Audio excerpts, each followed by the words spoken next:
Hi, everyone. Welcome to our read aloud. This is The Giver by Lois Lowry.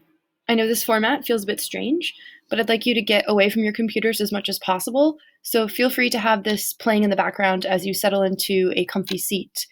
Or if you prefer to read, there is that option available, as I'll be reading this from my Kindle. Okay, let's begin.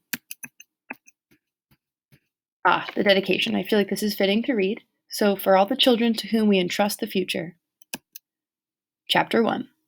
It was almost December, and Jonas was beginning to be frightened. No, wrong word, Jonas thought. Frightened meant that deep, sickening feeling of something terrible about to happen. Frightened was the way he had felt a year ago when an unidentified aircraft had overflown the community twice.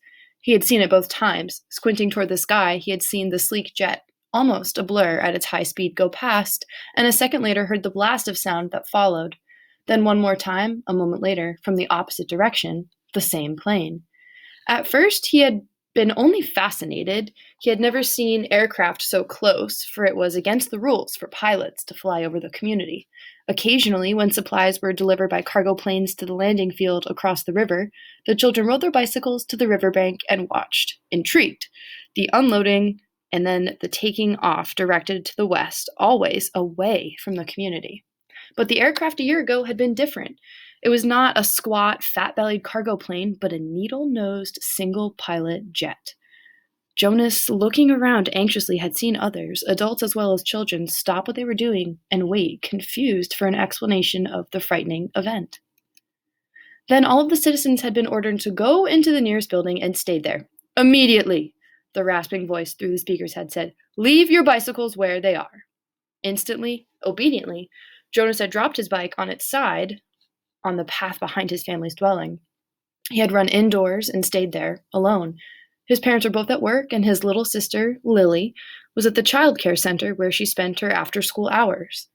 Looking through the front window, he had seen no people, none of the busy afternoon crew of street cleaners, landscape workers, and food delivery people who usually populated the community at that time of day. He saw only the abandoned bikes here and there on their sides. An upturned wheel on one was still revolving slowly. He had been frightened then. The sense of his own community, silent, waiting, had made his stomach churn. He had trembled. But it had been nothing. Within minutes, the speakers had crackled again, and the voice, reassuring now and less urgent, had explained that a pilot in training had misread his navigational instructions and made a wrong turn. Desperately, the pilot had been trying to make his way back before his error was noticed. "Needless to say, he will be released," the voice had said, followed by silence. There was an ironic tone to that final message, as if the speaker found it amusing, and Jonas had smiled a little, though he knew what a grim statement it had been. For a contributing citizen to be released from the community was a final decision, a terrible punishment, an overwhelming statement of failure. Even the children were scolded if they used the term lightly at play, jeering at a teammate who missed a catch or stumbled in a race. Jonas had done it once and shouted at his best friend, "That's it, Asher, you're released!" When Asher's clumsy error had lost a match for his team. He had been taken aside for a brief and serious talk by the coach, had hung his head with guilt and embarrassment, and apologized to Asher after the game. Now, thinking about the feeling of fear as he pedaled home along the river path, he remembered that moment of palpable, stomach-sinking terror when the aircraft had streaked above. It was not what he was feeling now, with December approaching. He searched for the right word to describe his own feeling.